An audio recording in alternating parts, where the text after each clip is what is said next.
You know it's on when the light's on. It's beeping. I don't know. Are you gonna hit something? No. We're hoping he hits something. I really hope I don't. He hopes he doesn't hit something. I hope he does. So, I'm PT and this is Mark, and we're trying something because we get bored at work sometimes. And we hear that viral videos are all the rage. So we're going to do some test drives. We're with Sill-TerHar Motors and Sill-TerHar Accessories in Mark's case. And we're starting our first test drive here out in a 2012 Ford Raptor Super Crew. An F-150, 145-inch wheelbase. And a short bed, I think. Yep, extra short bed. Extra short bed, just in case you carry extra small items. So we're going to ask you to bear with us on this one because it's our first time and we don't really know what the hell we're doing. I do know that the ride in this thing is amazing. It feels like I'm on railroad tracks. Not like a race car. Like I'm driving across railroad ties. Everything just bounces all over the place. Because the tires are... you know about the tires. What are the tires? BF Goodrich all-terrain 33-inch tires. Fox Racing suspension. Basically, it's a big toy. It is. It's Baja ready. Baja ready, which I don't know how that's applicable to this state, but I would like to point out that Ford wants you to know that just because it's Baja ready doesn't mean you should take it in the air at 60 to 80 miles an hour. With the airbag sensor still on. If the airbag sensors are off, you're good. Well, the story I heard is that some people were doing just that, were jumping it at 80 miles an hour, and kind of broke the frame. So while it is an amazing truck, an 80 mile an hour jump may not be the best choice. No. But that all is, that's all included in your owner's manual, so that's fine. Right, if you end up buying one of these, make sure you talk to the salesman about how high you can jump it at what speed. And ask to do that on the test drive, please. Yes, I think that would go over well. Yep. So, I think the neat thing about the Raptor is really that it can go anywhere at any speed other than in the air. and you really can't tell you're off-road. I mean, for all you know right now, we're driving through a field. It feels like we're going through a field. It does. But that's because of the big wheels. And so if we were in a field, it would feel like we were on pavement. But it's got a big old engine. 6.2 liter. Ford actually engineered the engine. The Raptor originally came out with a 5.4, but there was a lot of customer complaints, so Ford went and re-engineered an engine that's still a V8, but it can break this truck around a little more and have a little bit more fun with it. Because the typical owner of these are guys that are car enthusiasts and like to enjoy their driving experience. So Ford came out with that, and actually the V10 now is a discontinued engine because they had such good luck with this, the 6.2 liter. So that's now a standard engine in the Raptor, which you can get in also 2 other F-150 trims. So, but it's just a big fun toy. That's all this truck is. It's a showboat, if you will. I think it bears noting right now the elephant in the room. Mark does have a bit of a stutter. He can't control it. It's not his fault, but it's okay because I'm fat. The catch-22 is it rubs off on everybody around me. So everybody originally will make fun of it, but then they start. I don't make fun of your stutter.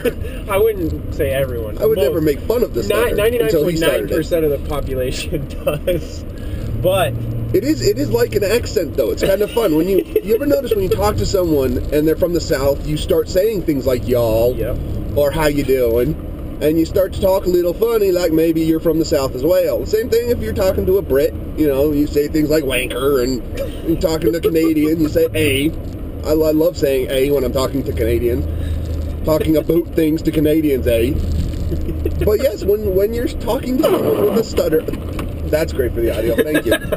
When you're talking to someone with a stutter, you do pick it up, and it's the weirdest thing because I don't naturally stutter, but when I'm talking to Mark, every now and then, my brain forgets the beginning of a word. It's like magic powers. So, you know, it's okay. We get used to it. Like I said, we all have our flaws. You know, I am generally unattractive and overweight. So, we deal with it, you know. We roll with it. I shave my head and try to be funny. Because it's all I got going for me. You gotta own it, for sure. You definitely have to own it. So our goal in all of this, I think, is just to talk to you about cars, talk to you about the companies that make the cars, and we'll switch out a car every week, hopefully, except for, you know, when I'm on vacation. And I don't think Mark's allowed to go on vacation yet. He's still kind of a new guy. I'm enslaved still. But we'll try to do this weekly if we can. Really depends on how this turns out. And frankly, if it turns out really badly, you won't know. Because I won't post it. We'll just... It'll be like it never happened. The awkward red light. Yes, red lights are going to kill the conversation because there's nothing to talk about. There's nothing. But we're going to try to follow a pretty similar path. Takes us on some back roads, takes us down the highway so you can see what it's like or what it sounds like at highway speeds. Ideally, there will be no police officers involved. The one behind us. Like the... Oh, no, that's a Saab. Oh, okay. I don't think the cops here drive Saab. Although the cops in Vail drove Saabs for a while. They did, and now they drive... Now they drive Volvos. Which is weird. They drive unmarked Volvos, which... You would... It's creepy. It is. They sneak right up on you. You don't see them coming. Very creepy. And I didn't know that until we had one in for service, because, of course, we sell Volvos at Sill-TerHar. And we had one in for service, and the lights were on. And I thought it was the trippiest thing in the world, because someone put lights on their Volvo. Why would you do that? Turns out it was the police. I know why they do it, because they're mean. Now the Crown Vic is out. The Crown Vic is out. They're moving to Don't Call Me a Taurus. That's very important to them. They do not want that call car. It is the police interceptor. It looks like the Taurus. It drives like the Taurus. Has the Taurus engine. Has the Taurus exterior. But it's not a Taurus. But it is not a Taurus. Same way they didn't want you to call the Crown Vic a Crown Vic. It's called the police interceptor. Don't call it a Crown Vic. Correct. So. I don't think anything's worse than the guys who buy police interceptors after they've been retired and drive around town with the black stripe down their white car. And the paint peeling off because the cars have been already used for their purpose. Well, no doubt they have that spotlight little spotlight on there, and you're just convinced. I think it's the creeper car special. You. Well, and it's the creeper car special. You know, it's just... Then they black out the windows. You know, they spend all this extra cash in their car that they bought in the auction. You know. But that's okay. To each is their own. It's not okay, because every time one of those cars pulls up behind me, I think, oh, what did I do? Of course, I think the same thing a cop pulls up behind me. That's just my instinct, is what did I do wrong? Because I assume I've done something wrong. So far, I haven't been caught. But, you know, you never know. Not all of us are that lucky. So here we go. We're getting on the highway now, onto US 36 here in beautiful Broomfield, Colorado. And I expected the ride to be considerably rougher than it is right now. What's nice is the Fox suspension has gas dampening, a reservoir in it, and it adjusts to actually the amount of resistance that's going into the shock. So typically, when you don't like the ride, you replace the shock with a softer or harder strut design. But what's nice about these is they really adjust and adapt to the road conditions that they're in. Now, I don't sell cars, so I don't know all the technical words, but it's a very high quality piece, and if I could justify the car payment, I would buy one for sure, but I don't think Britt would be too pleased with it. She likes to buy dogs, and I like to buy cars. Yes, Mark has 2 dogs. 13 animals. Well, 3 dogs, but 2 of them are about the same, about big enough to make up a single normal-sized dog. No, I don't even think that. No? I don't even think that. I have 1 dog that could eat his dogs. And outweighs them, and your dog's not full grown yet. Mine are all That's right. My 7-month-old puppy is 120 pounds. So she'll be fun when she's full grown. But that's okay. It's all about the whole proportion thing, you know. Me, you. That's right. I am my dog size, and he is his dog size. It's about proportion. You got to talk loud on the highway. They're never going to be able to hear us. Oh, that's true. That's true. So, yeah, I think it is. People look like their dogs. People buy dogs that are about the same size. Mark runs around the office yipping at people. Well, like a little terrier. And I tend to sleep a lot. So it works out. Well, the rule of thumb that I learned as a kid is don't ever own a dog you can't, what is it called? You can't take down at night or manhandle in a pinch, yeah. I tell my dog that all the time. Listen, so I tend to buy little 6-pound dogs at their max, because that's about my limit.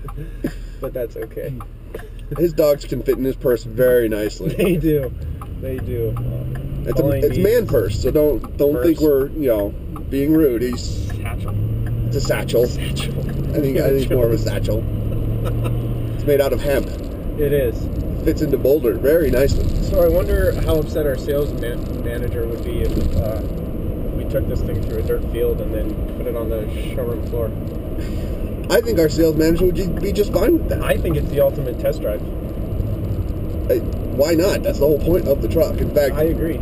I suggest instead of taking the roads home, we just go right across the field. We need to go up and over the tracks. Mm-hmm. Yep. We got to see how this thing performs. Yeah, I agree. There's got to be somewhere bumpy we can take it. What's the bumpiest road you know? That's not in Italy. Because we could take it to Italy. I got a half a tank. But then they'd be really mad at us. I saw a headline last night on Jay Leno that was a special for a bus ticket to Hawaii from Phoenix. Yeah, a bus ticket. So, I want to know, I'm sure there's a purpose for this, but the red shoelace that's in the center of the steering wheel, the steering wheel is, you know when it's turned. Well, it's I think specifically made for the colorblind. For people who are red-green colorblind. Okay. And then the steering wheel looks more naturally like a one circular unit. Are we going home? Why are we going home? I thought we were trying to find a... Where are you taking me? I wasn't serious. Oh, heck. Now we're in trouble. No, but the design on the steering wheel made more sense when it matched the seats. I will agree with that.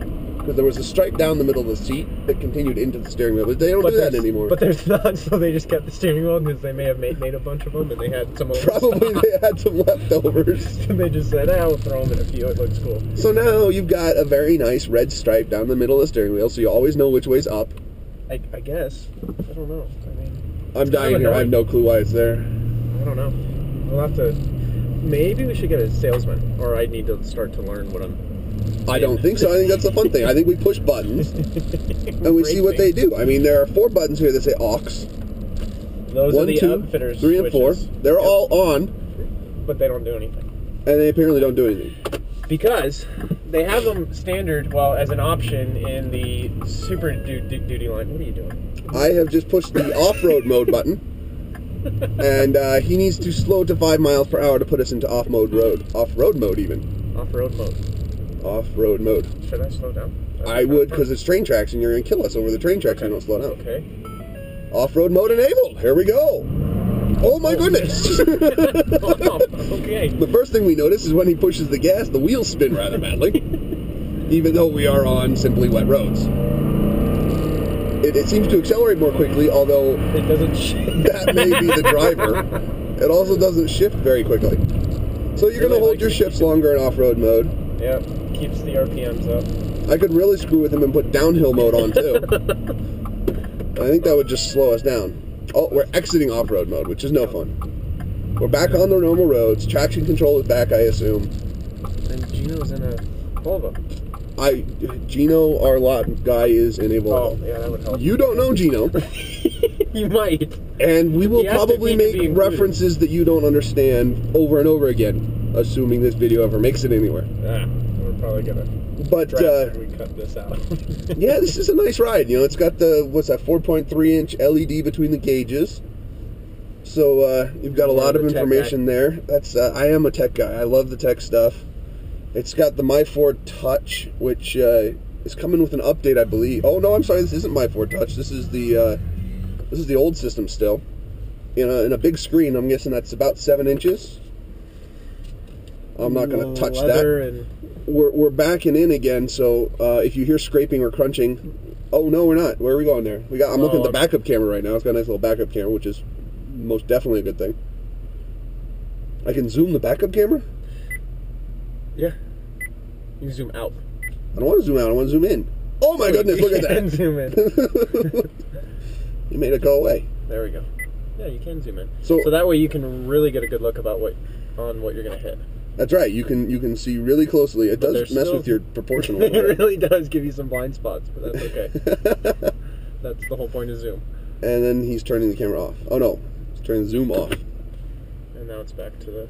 So I was really hoping he would try to park with us in here because, frankly, I want him to defy. The problem is that death. when I hit something, it's on film, so we can't... That is not a problem. That is funny. That's comedy gold right there. We don't have another truck in the state like this, so... Don't hit anything. It's a pretty easy answer. The nice thing is that the curb isn't going to present much of a challenge. I wonder if I should have just... Do you have room on your side? Because you're a little tight on this side. Good Lord. Yeah, we're pretty tight. Yeah, we're tight. You got a lot of room on this side, actually. You probably have a good foot and a half. See, you know... I was just messing with you. But you can't even feel the curb. This is remarkable. Yep. We're going over a 6-inch curb like it's a bunny. That's not okay. Don't hit bunnies. Don't run over little poor animals. We like bunnies. We like bunnies. All right, so we're back home. Everybody's safe and alive. I don't think the truck is scratched or... Hopefully YouTube will take this video because I've had upload issues with YouTube in the past. And hopefully we can do this again next week with a completely different, more entertaining car. Bye-bye now.